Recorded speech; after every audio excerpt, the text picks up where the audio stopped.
Assalamualaikum warahmatullahi wabarakatuh. Good morning, class. Waalaikumsalam warahmatullahi wabarakatuh. Good morning, sir. Okay, how are you today? Yeah, I'm good. How Okay, about you, nice. sir? Yes, I'm good. Thank you. Okay, before we are going our class, let us pray together. Okay, Okay, begin.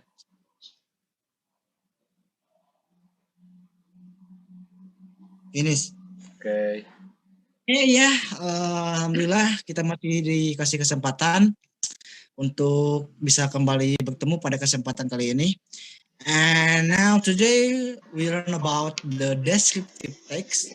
Okay, anyone knows what is the descriptive text? Ada yang tahu sebelumnya apa itu yang namanya teks deskriptif atau descriptive text sebelumnya, ada yang tahu?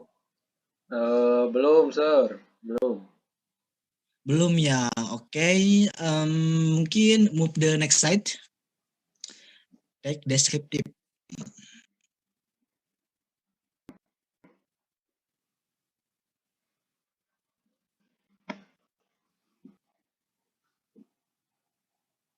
Okay, this definition of descriptive. Okay, descriptive text is a text that describes a person or object. The purpose of text descriptive text is to describe a particular person, place, or object. This descriptive text is a text that describes what a person or object is like, what is shape, number, properties, and so on.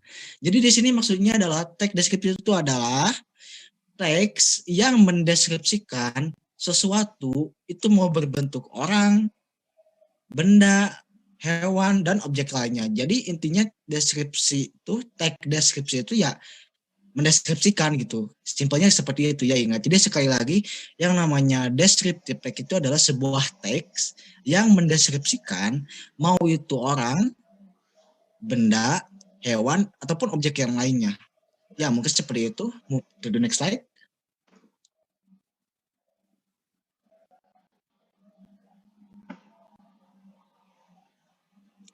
Okay, now is the purpose atau tujuan. Apa sih tujuan dari teks deskriptif itu?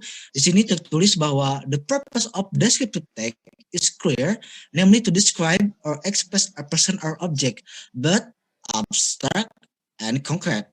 Sudah jelas ya teman-teman, yang namanya tujuan dari teks deskriptif itu adalah yang namanya juga teks deskriptif ya sudah pasti untuk mendeskripsikan gitu. Seperti tadi yang sudah dikatakan, tujuannya itu adalah untuk mendeskripsikan sesuatu, mau itu berbentuk orang, hewan, benda yang lainnya, itu yang bisa berbentuk abstrak maupun konkret gitu. Ya oke, move to the next slide.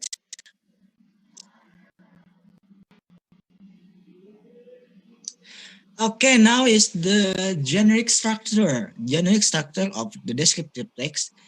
Di sini ada dua poin. Yang pertama itu ada identification, dan yang kedua itu ada yang namanya description.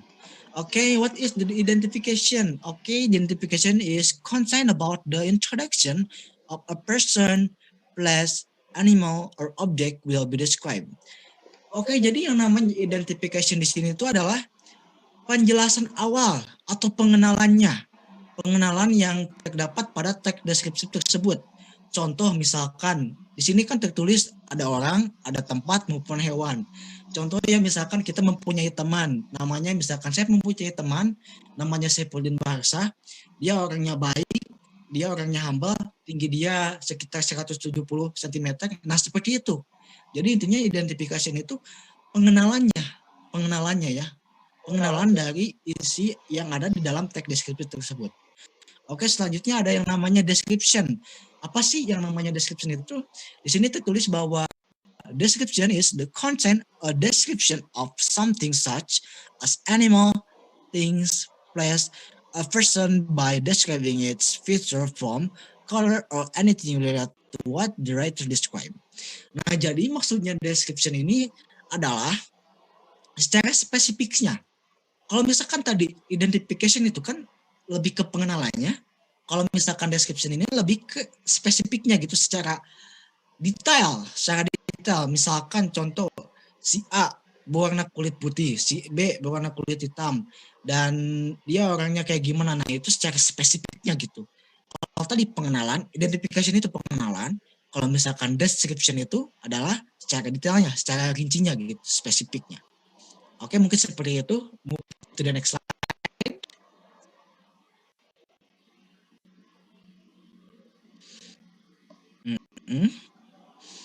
Oke. Now is the language feature of descriptive text atau kaidah kebahasaannya. Di sini terdapat ada specific participant. Apa sih yang dimaksud dalam specific participant ini? Adalah memiliki objek tertentu, tidak bersifat umum dan unik. Dalam artian hanya ada satu. Nah, di sini ada contohnya misalnya Uncle Azen and Borobudur. Jadi sini itu maksudnya tuh specific participant itu yang tunggal, objek yang tunggal, yang hanya satu gitu, tidak ada ganda, tidak dua, tidak tiga atau dan selanjutnya, tapi tetap hanya satu ya. Ingat, adalah objek yang tunggal yang dimaksud dalam specific participant ini. Terus yang selanjutnya ada penggunaan adjektif atau kata sifat. Dimaksudkan untuk apa? Dimaksudkan untuk memperjelas noun atau kata benda. Misalnya di sini contohnya ada a handsome man and a beautiful woman, yang artinya pria tampan dan perempuan yang sangat cantik. Gitu.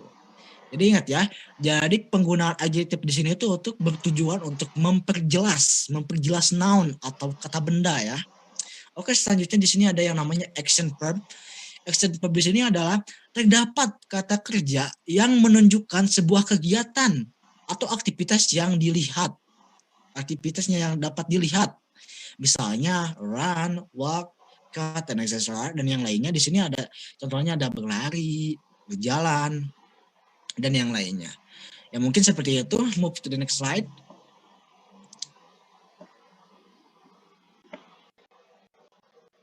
Nah, di sini selanjutnya ada bentuk tenses yang digunakan untuk menjelaskan kebiasaan atau sesuatu yang terjadi saat ini atau present pada suatu spesifik waktu.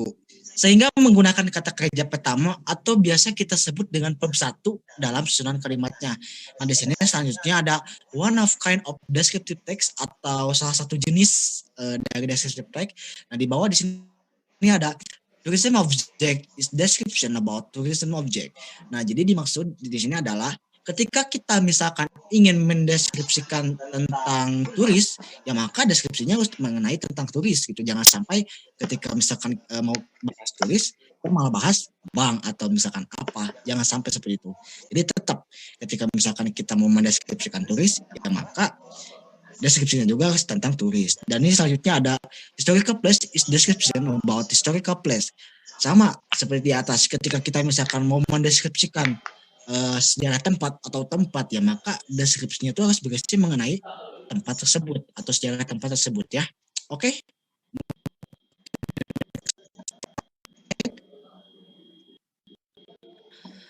Nah, oke, di sini ada tenses yang digunakan pada teks deskriptif itu, yaitu ada simple present tense ya. Mungkin kita udah familiar gitu sama namanya simple present tense itu. Nah, di sini ada bentuk, rumus, dan contohnya. Ada bentuk positif, bentuk negatif, dan ada bentuk interrogatif. Tapi di sini bedanya apa? Ada yang namanya verbal dan ada yang namanya nominal. Apa sih perbedaan verbal sama nominal itu? Jadi perbedaannya itu adalah ketika misalkan yang verbal mah non to be, kalau misalkan yang nominal mah ada to be. Jadi perbedaan verbal sama nominal itu, verbal nggak pakai to be, kalau misalkan nominalnya terdapat adanya to be di dalam sebuah kalimat tersebut.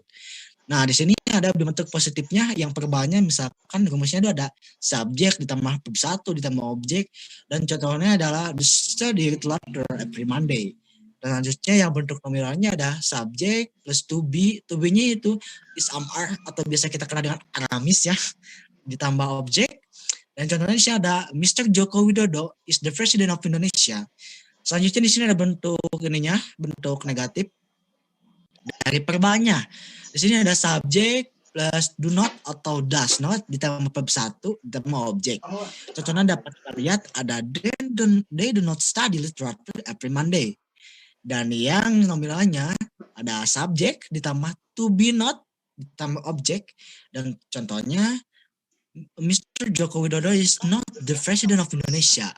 Dan selanjutnya ada bentuk interrogatif dari verbalnya, yaitu the atau does plus subjek terus verb 1, terus objek. Dan contohnya di sini ada, do they study literature every Monday? Nah, itu ya dari contoh-contoh teks deskriptif atau kalimat deskriptif yang menggunakan simple present tense yang terdapat ada verba sama nominalnya. Ya mungkin seperti itu. Move to the next slide.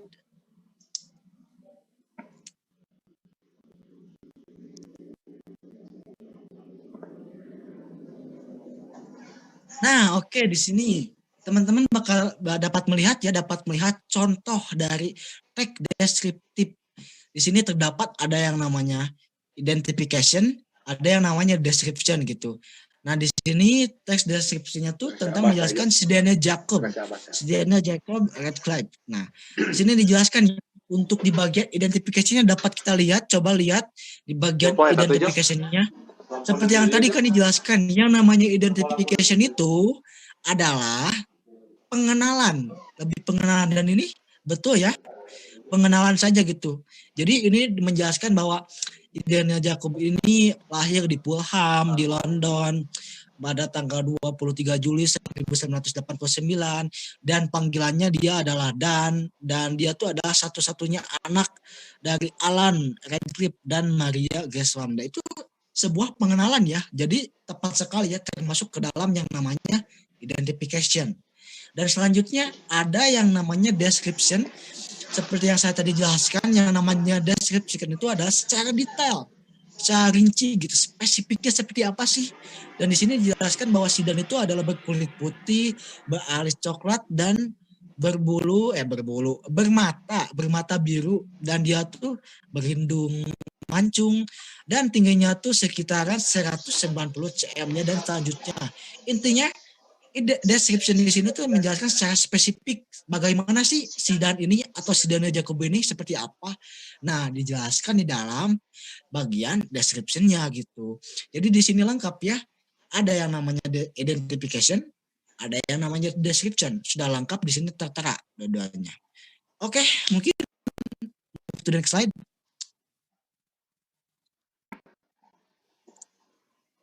Nah, mungkin untuk materi pada kali ini mungkin itu saja ya mengenai teks deskriptifnya. Dan untuk selanjutnya untuk kalian yang ada di sini gitu, selanjutnya kalian akan saya kasih tugas mengenai tadi yang saya sudah jelaskan atau deskriptif. Jadi namanya tugasnya itu ada multiple choice atau pilihan ganda sebanyak multiple choice itu sebanyak 10 dan esainya itu ada 5. Tapi tetap ya nggak jauh beda sama yang apa yang sudah saya jelaskan tadi mengenai teks deskriptif. Jadi kalian tetap pahami dulu apa deskripsi teks itu. Dan kalau misalkan kalian sudah paham, maka kalian akan memahaminya dengan mudah. Ya mungkin itu saja yang dapat saya sampaikan ya pada pertemuan hari ini. I think enough for today. Thank you for attention. Thank you very much. Thank you for the time. Wassalamualaikum warahmatullahi wabarakatuh. Waalaikumsalam warahmatullahi wabarakatuh.